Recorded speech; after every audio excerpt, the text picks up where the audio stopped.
ما امروز اومده بودیم پیش خانم فریمای عزیز در ماربل سکین سپا و ایشون روی صورت ما کار کردن، خیلی قشنگ کار کردن.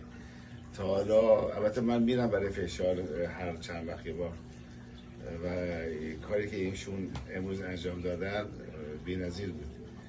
نه دردی احساس کردم، خیلی هم ریلکس بود همه چیز و احساس میکنم که صورتم خیلی قشنگ شد، خیلی خوب شده.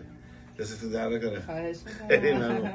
امیدوارم لذت برده باشی. بازم بیان پیش ما. حتما دوباره بیان پیش ما. حتما دوباره بیایم. دوستان محترم پیشنهاد میکنم که حتما به ماربل سکین سپا بیان پیش فریبا خانم عزیز و خیلی زیبا براشون کار خواهند کرد و خیلی قشنگ. مطمئنم که راضی خواهید بود. زنده باشید. مرسی. ممنون. خواهش می‌کنم. قربون شما عزیز. ممنون که تشریف آوردین اسپای ما. خواهش می‌کنم. خیلی قشنگ کار کردید. مرسی. خواهش می‌کنم.